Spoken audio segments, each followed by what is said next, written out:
Nicaragua's new National Assembly was officially installed this Sunday for its 5-year legislative period. West African leaders gathered in Ghana's capital, Accra, on Sunday decided to impose fresh sanctions on Mali over the delayed transition from military rule.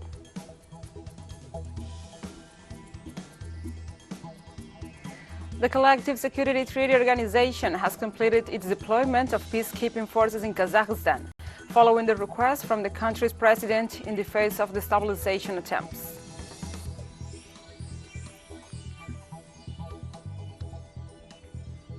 From the headquarters of Telesur English in Havana, Cuba, this is From the South. I'm your anchor, Gladys Quesada, and these are the news. Nicaragua's new National Assembly was officially installed this Sunday for its 5-year legislative period. The 90 members of parliament elected in the November 7th general elections received their credentials from the president of the Supreme Electoral Council, Brenda Rocha, who took the oath of office. Legislators unanimously re-elected Gustavo Porras as the president of the parliament's board of directors. The ruling Sandinista National Liberation Front secured another landslide victory in the November elections, with President Daniel Ortega re-elected and adding to its parliamentary majority.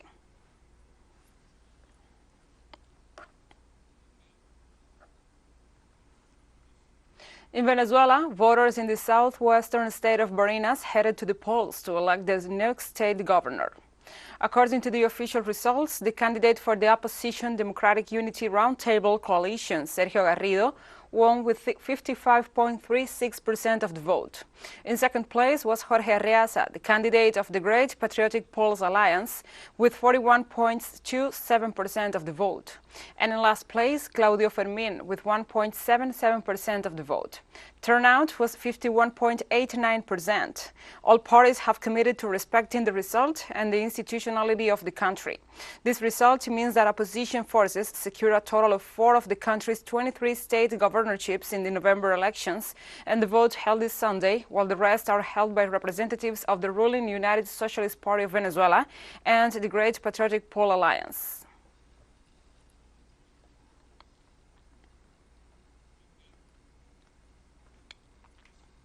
Argentina's automotive production increased by 69% in 2021 compared to 2020.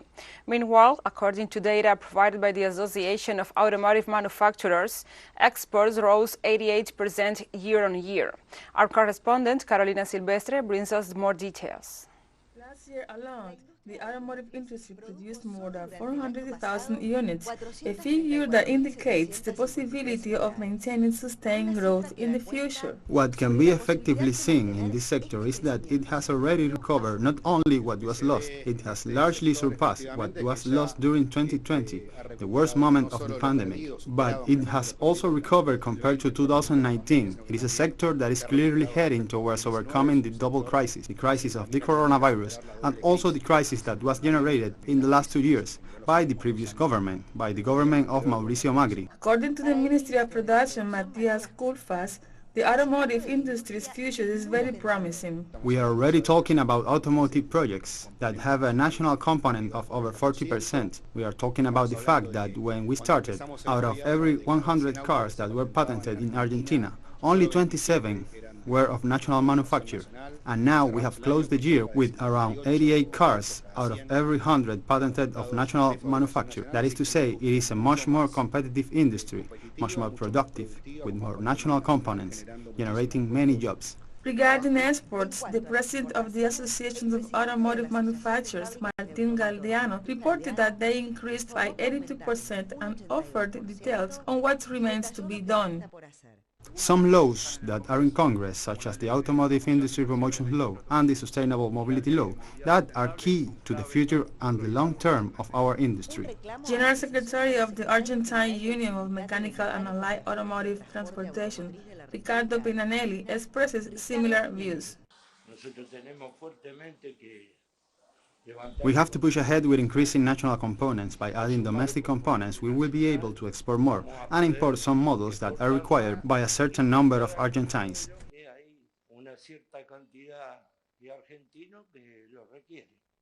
With a positive balance for 2021, the automotive industry projects a production increase of around 28% and export growth of 34% for the current year. Carolina Silvestre, Telesur, Buenos Aires.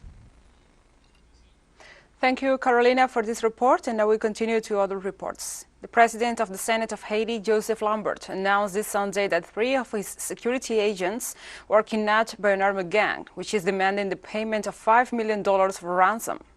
In his declarations, the President of the Senate affirmed that the kidnapping is a consequence of the general insecurity that the country is going through. The fact was not linked to possible political motives, but occurs in the midst of political tensions between the executive and the legislative. The legislator also informed that despite the kidnapping, he will give his speech this Monday at the seat of the country's upper chamber, inoperative since January 2020 due to the end of the mandate of 1/3 of the body, and will defend the mandate of 10 senators who are still active.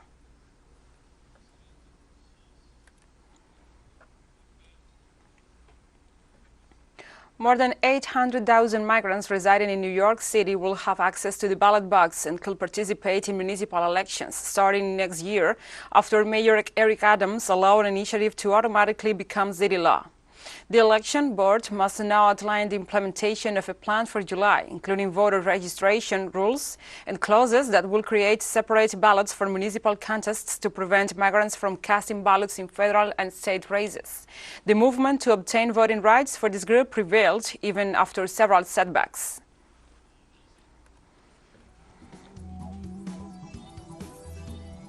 And we'll be right back after this very short break, so don't go away.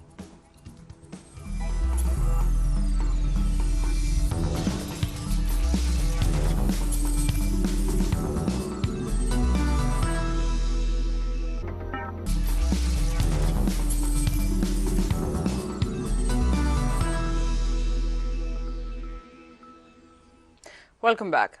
West African regional leaders imposed new sanctions on Mali on Sunday, suspending most commerce and financial aid to the country after its military rulers said they will stay in power for 4 more years instead of holding an election next month as promised. According to a statement released after a day-long meeting in Ghana's capital, the sanctions mark the steepest consequences for Mali to date and include land and air border closures with other countries belonging to the Economic Community of West African States. The junta, led by Colonel Kazimi Goïta, initially agreed to hold a new election in late February, 18 months after its first seized power. But following another coup that ousted the civilian transitional authorities in May last year, Goïta said elections will not be held until 2026. The new elections and the new sanctions, won't apply to essentials like pharmaceuticals, medical supplies, equipment to fight COVID-19, petroleum products, or electricity.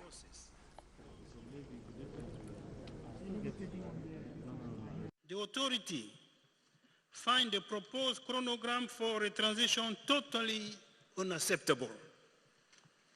This chronogram simply means that an illegitimate military transition government will take the Malian people hostage during the next 5 years. The authority reiterated its call for the transition authority to focus on activities geared toward an expeditious return to constitutional order. Leaders of Somalia have set a final date to hold parliamentary elections after repeated delays to the process.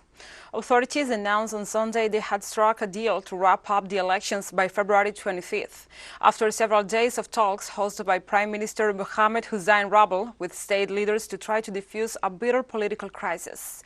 Rabel and President Mohamed Abdullahi Mohamed, better known by his nickname Farmajo, have long been the loggerheads over the long-delayed elections, with fears the divides could erupt into violence.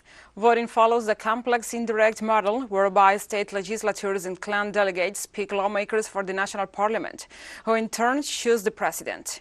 Nearly 30,000 clan delegates are assigned to choose the 275 members of the lower house, while Somalia's 5 state legislatures elect senators for the 54-member upper house.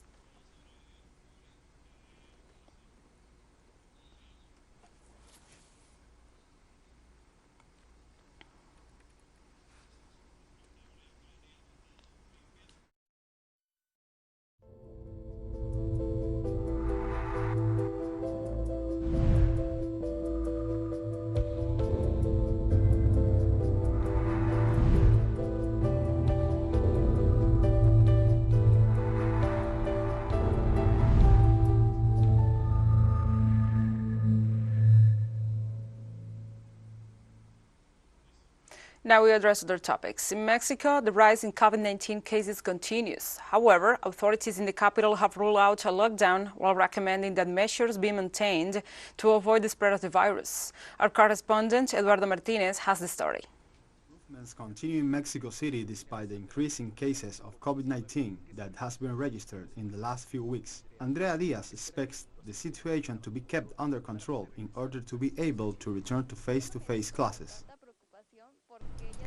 I don't feel so worried anymore because I already have the 2 vaccine shots and I have been taking care of myself with sanitizers and healthy distancing. But I'm worried that once again there are going to be school and other closures because we are set to return to classes this month and I don't want to be locked up in my house all the time. In public health centers, pharmacies, and even in shopping malls, there is an increase in the flow of people seeking a SARS-CoV-2 screening test. The percentage of positivity in the capital of the country is 25%, according to the authorities. This January 6th alone, 5,800 new infections were detected. In spite of this, the mayor confirmed that the epidemiological traffic light remains green. We call on citizens to keep calm because we are all vaccinated and because this particular variant does not seem to be so serious. It is transmitted very fast, but it is not so dangerous. So far, hospitalizations continue to fall. Therefore, authorities have ruled out the suspension of economic and social activities, but have called on the population to stay informed and attentive to any symptom of the disease. Its predominant pattern is that it stays in the upper respiratory tract and the symptoms are much more similar to a common cold, including a runny nose, sore throat, headache, body aches. Here what matters is that if the person has symptoms, he or she should be isolated. Those responsible for the health emergency in the Mexican capital also reiterated the call for vaccinations and announced that the booster campaign for the entire population over 15 years of age will be accelerated. Meanwhile, the country overall has accumulated more than 4 million positive cases of COVID-19, and daily infections exceeded 25,000 due to the presence of the Omicron variant of the coronavirus, which, according to the authorities, will displace the Delta version in the next few days. Eduardo Martínez, Telesur, Ciudad de México. Thank you, Eduardo, for this report, and now we continue. Thousands of protesters marched in Brussels on Sunday to oppose anti-COVID regulations, as European governments contemplate tighter rules in the face of the Omicron wave. Before the march began, police detained 11 suspects found to be carrying fireworks. 30 more arrests were made at the end after a small group threw projectiles at riot officers, the force said. Riot police erected barbed wire barricades across roads leading towards the European Union's headquarters buildings and deployed drones and 2 water cannon trucks. Belgium requires residents to show a COVID-19 certificate to enter bars, restaurants and cultural events, and there have been several recent street protests. On Sunday, the health minister called for a parliamentary debate on tighter rules as Belgium sees COVID-19 cases soar as the Omicron variant takes hold.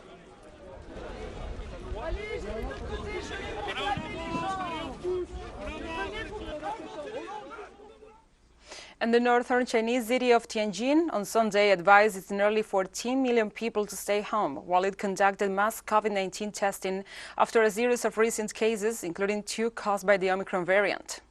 Tianjin emerged as the new area of concern after more than 20 COVID-19 cases were reported in the last few days, most of them imported from abroad, according to the National Health Commission. As part of China's zero-tolerance policy towards COVID, the city located close to the capital, Beijing, launched its mass testing early on Sunday, advising residents to stay at home or near to be available for the community-level screening. So far, however, no larger lockdown has been ordered. After screening the focus groups, a total of 18 coronavirus infections were detected among the close contacts in Tianjin, and all of them have been transferred to designated hospitals for treatment and quarantine. The newly reported cases are mainly students and their parents who go to the same nursery and school as the first detected cases. And we have more stories coming up after this final short break, so stay with us.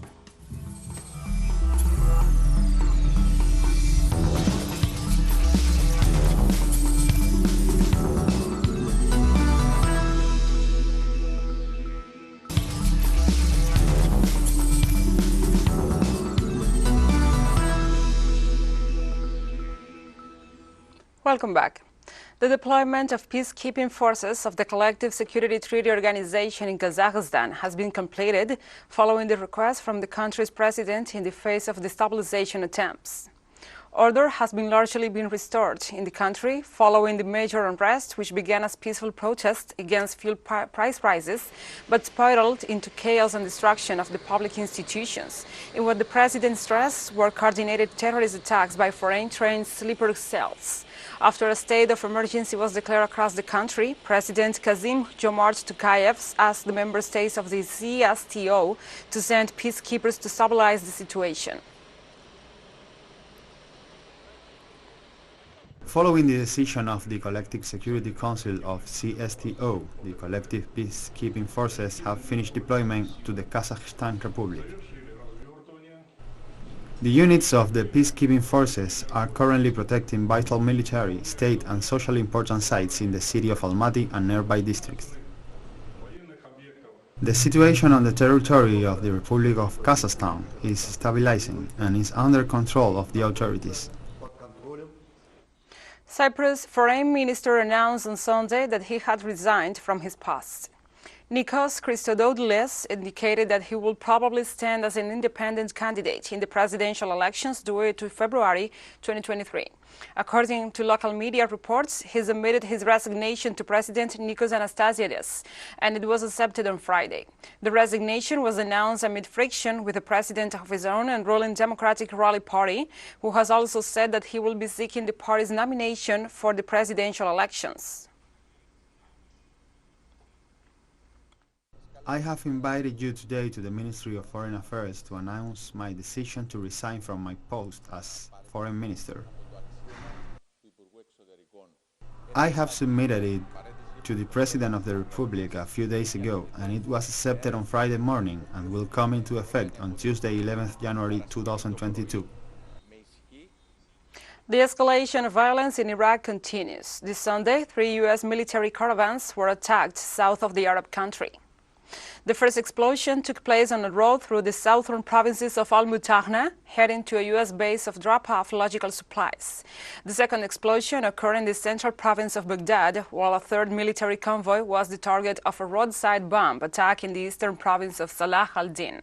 So far, authorities have not confirmed any injuries or fatalities.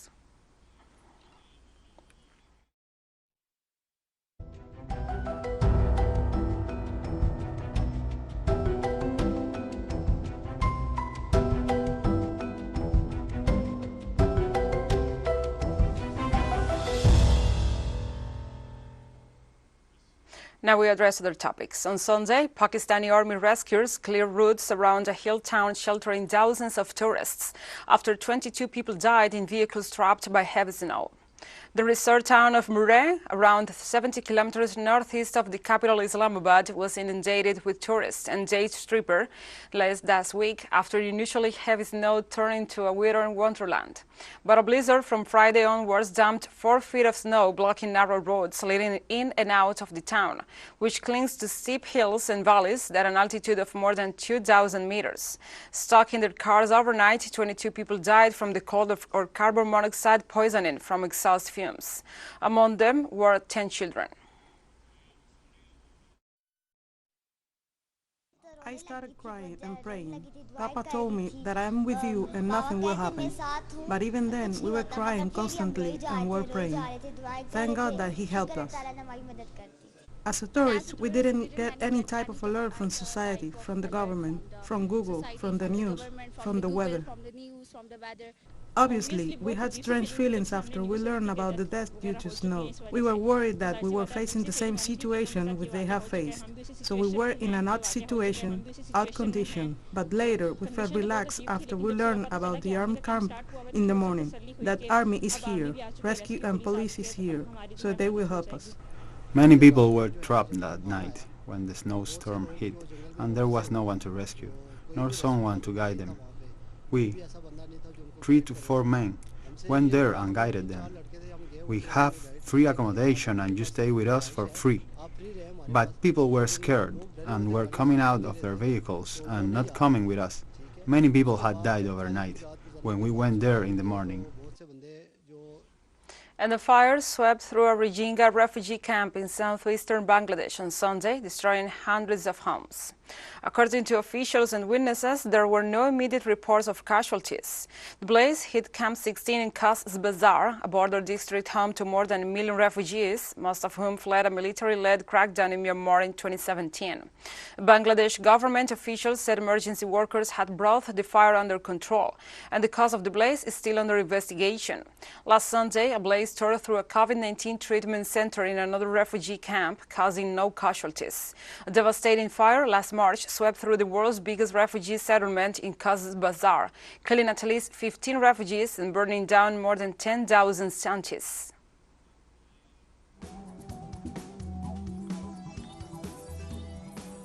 And we have come to the end of this news brief. But remember, you can find this and many other stories on our website at telesurenglish.net.